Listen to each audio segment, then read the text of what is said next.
여러분 반갑습니다. 역사탐정입니다. 이 영상에서는 단군 신화에 대해서 말씀드리고자 합니다. 즉 단군 고조선의 기원이 신화가 될 수 있느냐 없느냐 하는 말씀입니다. 그래서 이 신화라고 하는 것은 우리가 신의 이야기, 신의 행적, 신의 이야기라는 그런 의미가 될 수 있습니다.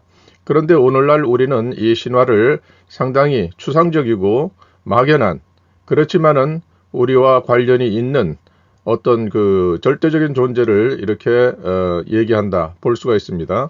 그래서 이 신화의 그 개념에 대해서 우리가 어떻게 받아들이고 있는가, 사전적 의미에서 한번 살펴보도록 하겠습니다. 네이버 국어사전에 있는 그 내용을 인용을 했습니다. 표준 국어 대사전을 보게 되면 고대인의 사유나 표상이 반영된 신성한 이야기, 우주의 기원, 신이나 영웅의 사적, 민족의 태고 때의 역사나 설화 따위가 주된 내용이다. 내용에 따라 자연 신화와 인문 신화로 나눈다. 이렇게 설명을 하고 있습니다. 날짐승과 물짐승을 합쳐놓은 듯한 그것은 신화 속에서 방금 뛰쳐나온 모습으로 이렇게 되어 있는데, 그러니까 뭔가 현실적이지 않은 그러한 내용을 형상을 이렇게 묘사를 했다 볼 수가 있습니다. 그러니까 비현실적인 그러한 모양을 나타냈죠. 그 다음에 신비스러운 이야기, 간단하게 이렇게 개념을 정리했는데, 기상천외한 그들의 행적은 하나의 신화로 남았다. 그 다음에 절대적이고 획기적인 업적을 비유적으로 이르는 말, 이렇게 설명을 했습니다. 또 고려대 한국어 대사전에는 문학적으로 어떤 신격을 중심으로 한 하나의 전승적 설화다. 그러니까 신격, 신의 반열에 있는 그러한 전승적 설화다. 우주 및 세계의 창조, 신이나 영웅의 사적, 민족의 기원 따위에 고대인의 사유나 표상이 반영된 신성한 이야기다. 그러니까 이것은 앞에서 설명한 그 표준 국어 대사전과 내용을 함께 하고 있습니다. 우리는 신화를 통해 당대의 사유 방식과 사회의 현실을 읽을 수 있다. 신화를 통해서 이것이 하나의 현실적인 그 사회, 또 고대인의 어떤 관념을 이해할 수 있는 단서가 들어있다. 이렇게 보고 있다는 것입니다. 그 다음에 매우 이루기 힘든 일이나 획기적인 업적을 비유적으로 이루는 말. 여기에서 미리 말씀드리자 하면은 바로 신화라고 하는 것은 이렇게 매우 이루기 힘든 일이나 획기적인 업적, 이것을 이룬 인물이 신이라고 하는 것입니다. 우리말 셈에서는 고대인의 사유나 표상이 반영된 신성한 이야기, 우주의 기원, 신이나 영웅의 사적, 민족의 태고 때의 역사나 설화 따위가 주된 내용이다. 그러니까 여기서 우리가 보게 되면 매우 이루기 힘든 일이나 획기적인 업적을 비유적으로 했다. 이렇게 말을 하고 있습니다. 정말 비유적인 것일까요? 그 다음에 여기에 보면 신이나 영웅의 사적, 민족의 태고 때의 역사나 설화, 이렇게 그 대상을 나타내고 있습니다. 그러면 여기서 한 민족의 태고 때의 역사와 설화, 이것이 신화다. 이렇게 볼 수가 있고, 그 속에서 매우 이루기 힘든 일이나 획기적인 업적이 나타난다. 이런 뜻이 되겠죠. 그래서 이것이 오늘날에는 신화의 본질에 대해서 일부분 단편적으로 이렇게 전해온 것을 정리해서 이렇게 사전적으로 개념을 정리해 놓았습니다. 그러면 이 신이라는 것은 고대에는 어떻게 설명을 하고 어떻게 표현이 되었는지 한번 보시겠습니다. 신화라는 것은 본래 신의 이야기이지만 오늘날에는 추상적이고 비인간적인 막연한 이야기로 변질되었고 그냥 절대적인 또 획기적인 업적을 이렇게 나타낸다 하는 것이 오늘날 신화의 단편적인 그러한 내용을 이렇게 전승받고 있다. 이렇게 볼 수가 있습니다. 그럼 이때 신이라는 것은 어떤 존재인가 하는 것을 고대 문자를 통해서 한번 살펴보겠습니다. 자, 한어 대자전에 보게 되면 문자의 그 발전 상태에 따라서 이렇게 표현을 하고 있습니다. 제일 앞선 신이라는 글자가 바로 이것입니다. 이것은 그 신이라는 것은 세 가지의 형태가 있다고 말씀을 드렸습니다. 여기서 이 극정에 나타나는 이 신이라는 이 글자는 사실 최초의 신이라는 글자는 아닙니다. 이제까지 여러 차례 설명드린 것처럼 본래의 신이라는 글자의 출발은 시작은 바로 청동 화폐에 들어있었던 이 수직선, 이것이 최초의 신이라는 글자입니다. 그리고 이분의 따님은 이렇게 옆으로 횡으로 같은 신이라는 글자가 90도 횡으로 회전되었고, 아드님 희화 씨는 바로 또 이렇게 사선으로서 약 45도, 하여튼 이 두 분 사이에 나타나는 이런 사선으로 이렇게 표현이 되고 있습니다. 즉 이 세 분은 신이라고 하는 본래의 글자를 각도에 따라서 다르게 표현함으로써 그 사람을 각각 다르게 나타낸 것입니다. 그래서 기원이 되는 글자는 바로 청동화폐에 있는 수직선에 있는 이 신이라고 하는 글자입니다. 뉘조, 양잠춘 뉘조, 천신 하나님의 따님이 되는 뉘조의 이 신을 나타낸 것이죠. 그래서 이 오늘날에는 이 글자는 이런 신으로서 설명을 하고 있고, 또 이것은 고대의 문자에서는 이렇게 두 손으로 이 신을 붙잡은 것입니다. 다시 말하면 두 손으로서 이 천신 하나님을 이렇게 보호한다, 받든다, 이런 의미를 가진 이 글자가 바로 이 신입니다. 그러니까 신은 같은 신이 아니라 이건 따님이 되는 뉘조의 그 신자를 이렇게 표현한 것입니다. 원래 원조가 되는 신자는 바로 이 수직선으로 되어 있는 이 글자죠. 이 글자는 두 번째 신자입니다. 그러다가 이 첫 번째 글자와 두 번째 이 글자를 결합을 해서 나타난 글자가 바로 이 앞에 보일 시자가 있는, 이렇게 해서 오늘날 우리가 아는 신자는 이것입니다. 그러면 이 보일 시자의 최초의 형태는 어떤 것이냐? 바로 이런 것입니다. 그러니까 뉘조와 시조, 이 두 분의 글자를 합한 것이 이 최초의 시자가 되고, 이것이 세월이 지나면서 그 다음 자손들에 의해서 이렇게 시자로 변해진 것입니다. 그리고 이 신자는 바로 이 신자가 여기에 와서 붙은 것이죠. 즉 이 신자는 부계와 모계의 시조가 이렇게 동시에 표현된 최초의 신이다, 이런 의미가 되겠습니다. 그러나 기원이 되는 최초의 신은 이 글자입니다. 이것은 부계와 모계가 동시에 다 표현이 된 그런 글자가 되겠습니다. 자, 이러한 내용을 한번 살펴보시게 되면, 자, 이것이 아까 말씀드린 이 뉘조를 바탕으로 한 이 신자보다 앞선 최초의 신자입니다. 그러니까 이 신자보다 이 아버지가 되는 천신 하나님의 신자가 됩니다.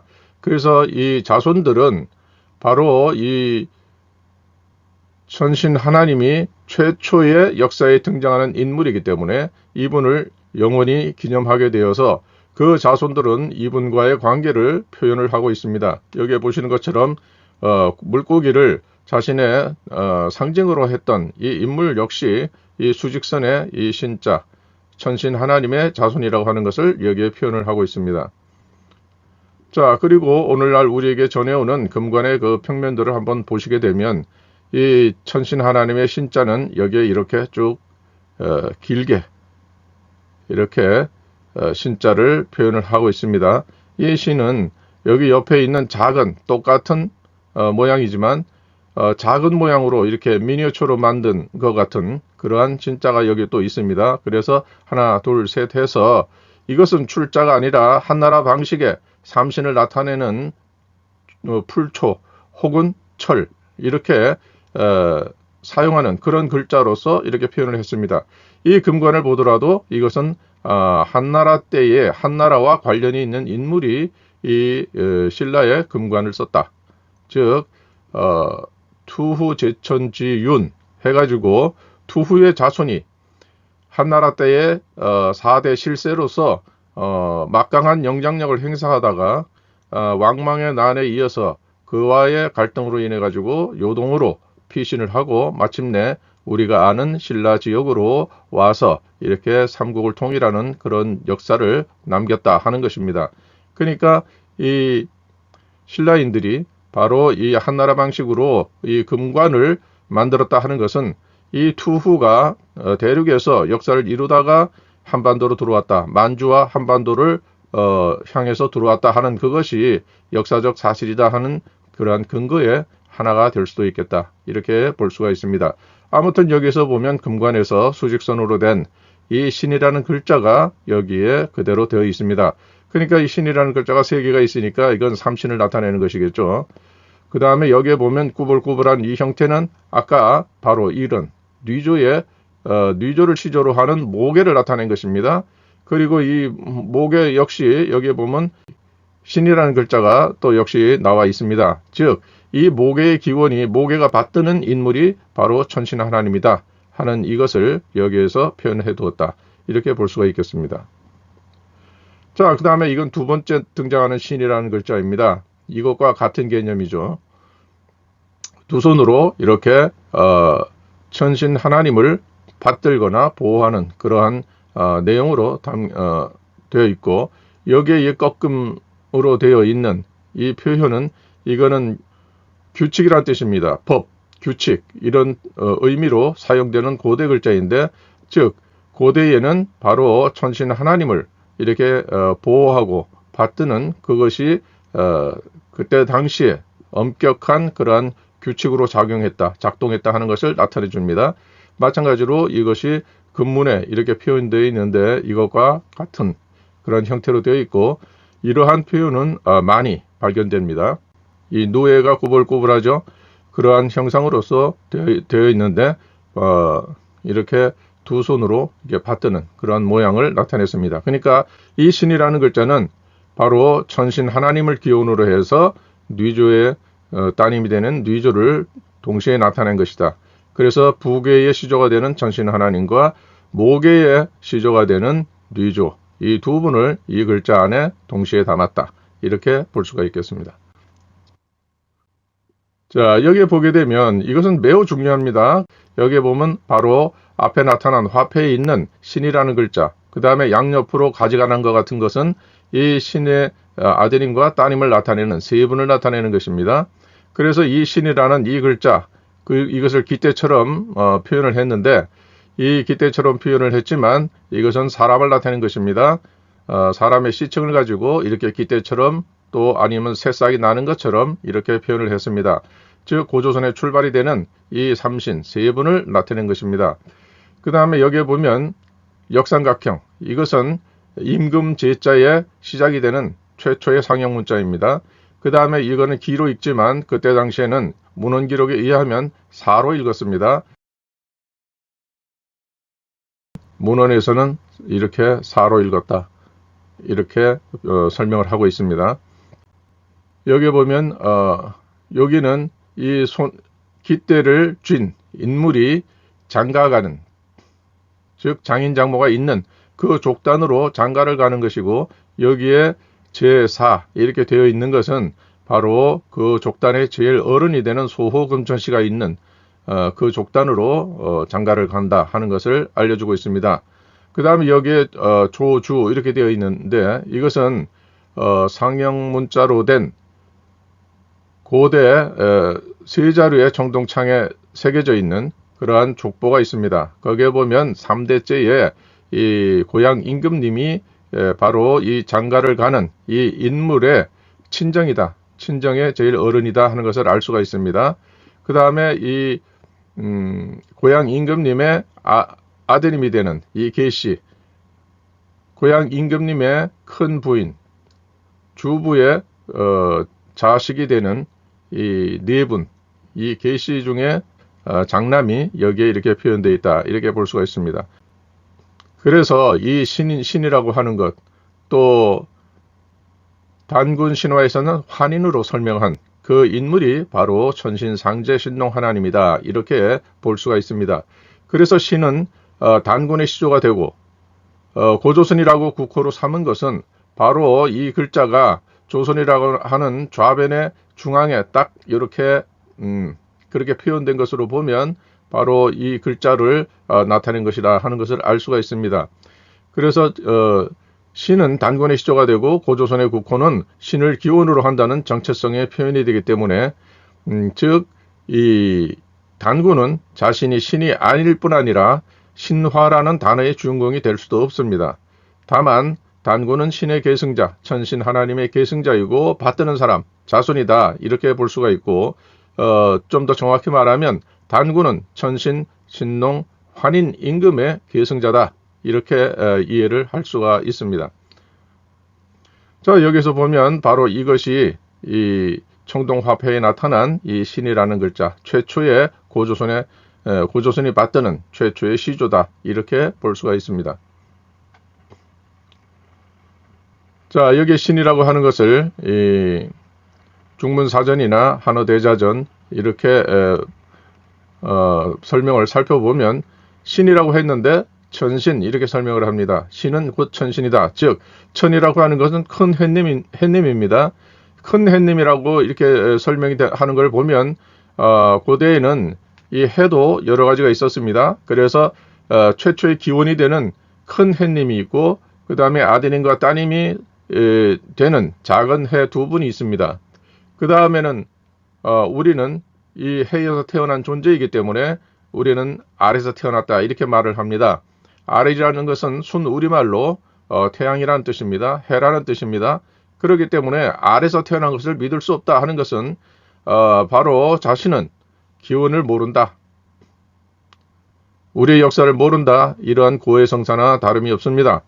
그래서 여기 한어대자전 설명을 보면 신이라는 것은 곧 천신, 큰 태양을 토템으로 하는 천신, 이분을 나타낸다 하는 것이고 만물을 이끌어냈다. 인출 만물자다. 만물을 이끌어내신 분이다. 이렇게 되어 있는데 만물을 이끌어내셨다고 하는 것은 만물을 만들었다는 것이 아니라 만물이 존재하는 가운데에 그 만물의 본질을 깨닫고 그것을 사람에게 유용하게 활용하고 그 가치를 알아본 인물이다. 이렇게 볼 수가 있습니다. 그래서 그 자손들은 그러한 중요도에 따라서 그 만물 중에서 하나를 취해서 자신의 상징으로 이렇게 삼는 것이죠.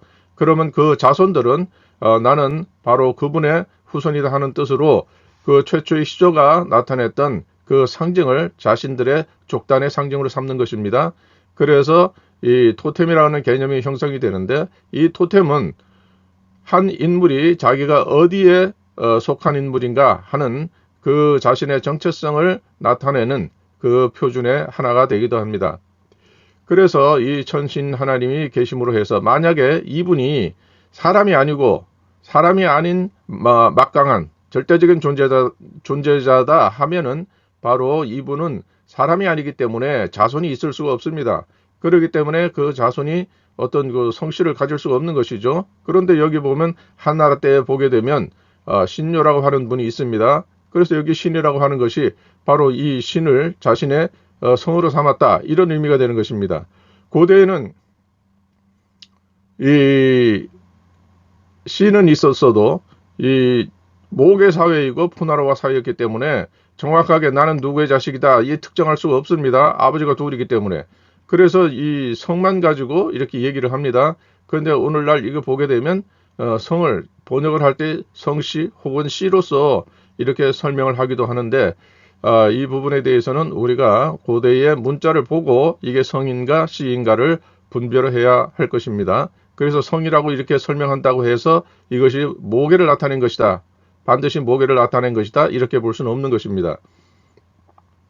아무튼 그래서 여기에 보면 신은 바로 천신이고 천이라는 글자 안에 이것이 큰 햇님이라고 하는 것을 표현을 하고 있습니다. 그런 문헌에 등장하는 최초의 해를 또 불을 자신의 상징으로 삼은 인물이 누구냐? 바로 그것이 염제 신농입니다. 염이라는 것이 불꽃이라는 뜻이죠. 그래서 염제는 태양이다 이렇게 되어 있습니다. 태양은 불의 근원이기 때문에 가장 큰 불의 근원이 되는 하늘에 있는 가장 큰 불, 그것은 태양이기 때문에 바로 염제는 태양이다 이렇게 표현을 했습니다. 그러면 왜 태양을 자신의 상징으로 했을까요? 이것은 청동기 시대를 열었기 때문에 불을 다루는 기술이 그 시대에서 가장 첨단적인 하이테크를 가지고 있었던 그런 시기가 고조선 시대였다 이렇게 볼 수가 있습니다. 염제는 불을 관직명으로 했고 강이란 성은 그 뒤에 일이다. 즉 염제는 불꽃 염자입니다. 그래서 불을 관직으로 했고 그 뒤에 강이란 성이 등장하게 되었다. 이렇게 설명을 합니다. 또 뭐 불과 관련이 있으니까 염제는 불을 표주로 삼았으므로 불로 관직명을 만들고 불로 이름을 지었다. 이렇게 설명을 하고요. 신농은 줄령에서 구리를 캐내어 그릇을 만들었다. 즉 구리를 캐내었다 하는 것은 이 재련할 수 있는 기술을 가지고 있었던 것입니다. 그래서 그릇뿐 아니라 병기도 만들 수 있고 농사기구도 만들 수 있었던 것이죠. 다만 그것이 어떤 그 기술을 필요로 하기 때문에 일반화되는 것에는 시간이 걸렸겠죠. 하지만 이것을 최초로 시작한 인물은 천신, 신농, 염제라고 볼 수가 있습니다. 자, 그러면 여기선 신이라고 할 때 천신이라고 했는데 천만 해도 천신이다. 이렇게 또 설명이 나옵니다. 그러니까 신과 천은 하나는 이건 시칭으로서 설명한 것이고 천은 토템으로서 설명한 것이기 때문에 그 설명하는 대상은 천신, 신농, 하나님으로서 동일한 인물을 이렇게 다른 각도에서 설명한 것입니다. 그 다음에 이 천신은 상제라고 되어 있습니다. 최초의 제자는 이것이기 때문에 바로 이분보다 앞선 시대에 제위에 올랐던 분이 이 소금전씨의 장인이 되는 그 상제, 신농 임금님이었어요. 그렇기 때문에 여기서는 상제, 다시 말하면 소금전씨보다 앞서 있는 임금, 먼저 임금 자리에 앉아서 통치했던 그런 인물을 상제라고 이렇게 웃상자를 붙여서 상제라고 표현을 했습니다. 그 다음에 자연계의 주제자라고 하는 것은 자연계를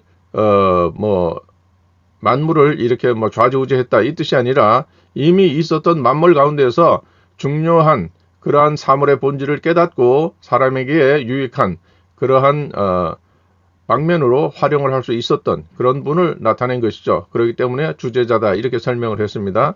이 할관자에서는 이 천은 천신을 나타낸다. 그러니까 둘 중에 한 글자만 써도 천신에 대한 이야기라는 것을 알 수가 있습니다. 그 다음에 우리의 그 단군신화에서도 이렇게 보게 되면 그 다른 버전입니다. 그 버전에서 보게 되면 상제 되어 있고 환인 되어 있습니다. 이 환인을 갑골음으로써 이렇게 발음을 추적을 해보면 가사라 이렇게 되어 있습니다. 가사라라고 하는 것은 가라와 사라의 합성어입니다. 그래서 같은 발음을 생략을 했기 때문에 이 라가 가라와 사라의 합성어에서 이 라 하나만 남기게 된 것입니다. 그러면 가라라고 하는 것은 큰 둥근 구체를 말합니다. 그래서 이것은 그 최춘태 박사께서 이것을 규명을 했는데 가라라고 하는 것은 큰 해, 그 다음에 사라라고 하는 것은 그 큰 둥근 구체에서 나오는 강렬한 빛, 이렇게 해서 그 빛나는 구체, 강한 빛을 내는 구체 이런 뜻이 됩니다. 그것은 태양밖에 없죠. 그 다음에 여기에 대해서 또 환인, 이 환인이라고 하는 것은 글자적으로 보면 이거 큰 대자니까 더 뭐 설명할 필요가 없고 화라고 하는 건 큰 불이란 뜻입니다. 큰 불이라고 하는 건 작은 불도 있다는 뜻입니다. 그러면 항상 크다고 할 때에는 시조를 나타내는 것이죠. 그렇기 때문에 이 태양이 시조가 되는 바로 그 큰 불이 되는 그분을 나타내는 것입니다. 환인이라고 하는 것은 바로 그래서 천신을 나타내는 신농 임금을 나타내는 그러한 구어체적인 그런 표현으로 이렇게 단군 기록에서는 나타났다 볼 수가 있습니다. 그래서 환인할 때 인을 살펴보게 되면 이 이체자가 있지만 여기에 보면 이 불꽃 모양의 큰 대자가 있습니다. 다시 말하면 큰 불이란 뜻입니다. 그렇기 때문에 여기 대화라는 말과 일치합니다. 그 다음에 여기에서 보면 불자가 있고 사각형이 있습니다. 이것은 나라를 뜻합니다. 나라를 뜻하는데 그래서 이 불임금님이 다스리는 나라 이런 뜻이 되는 것이죠. 그 불임금님이 다스리는 나라가 어떤 것입니까? 그것이 고조선입니다. 그래서 산해경에서는 하나님이 다스린다 해서 천독 이렇게 표현을 했습니다.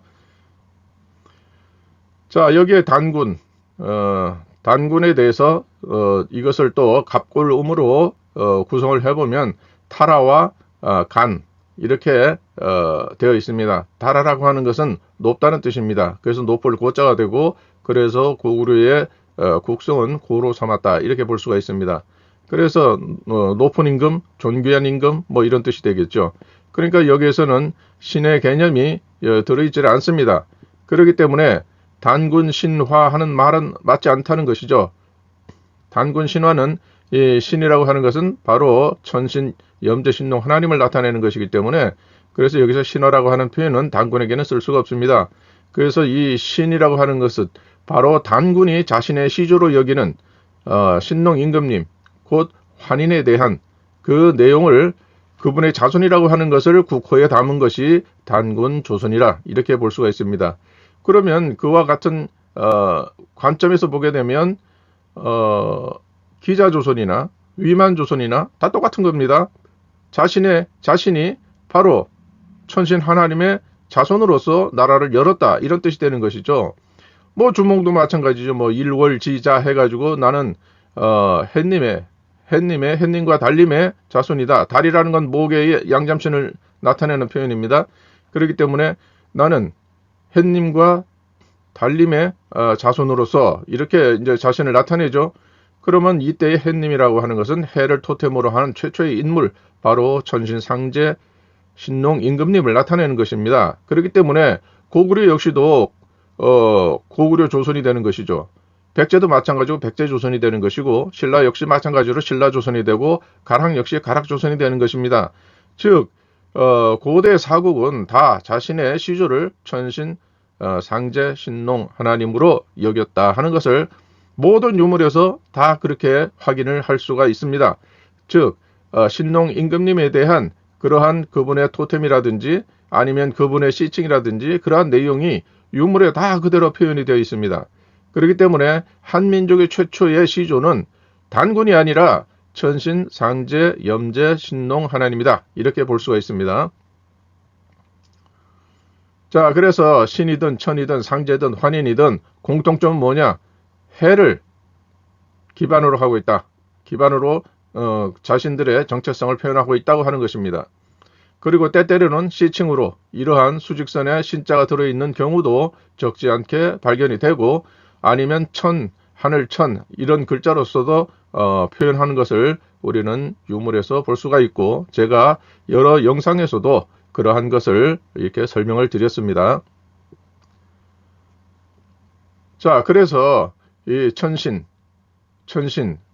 상제, 환인 이것은 다 천신, 염제, 신농, 임금님을 나타내는 것이기 때문에 그 자손이 세운 고조선이라고 하는 나라의 개국주는 단군이죠. 단군은 이 천신이 될 수가 없는 것입니다. 한민족 최초의 인물이 아니라 한민족의 최초의 인물인 천신의 자손이 되는 이 중시조가 되는 단군이 개국한 나라. 즉 천신을 시조로 여겼던 많은 나라들 중에서 최초로 등장한 나라가 단군이고 이것이 요 임금 때에 동시에 이렇게 공존했다 하는 것을 나타내주고 있습니다. 자, 그래서 우리 역사 기록에 보게 되면 귀신을 믿어서 구군마다 일인을 세워 천신에게 제사를 지내게 했으며 그를 천군이라 했다. 천군이라는 것은 근문, 고대 근문에도 등장을 합니다. 이 천군은 천신 하나님의 친손이든 외손이든 아무튼 자손으로서 임금이 된 존재입니다. 다시 말하면 천신 하나님의 피를 물려받은 그 인물 중에서 그 당시의 규칙에 따라서 임금이 된 인물이죠. 그래서 천신에게 제사를 지내는 그러한 존재가 됩니다. 또 각 나라에는 벼룹이 있는데 소도라 하여 큰 나무를 세우고 방울과 북을 매달아 귀신을 섬겼다. 이렇게 되어 있습니다. 우린 귀신이라고 하면은 굉장히 사악한 그런 존재다.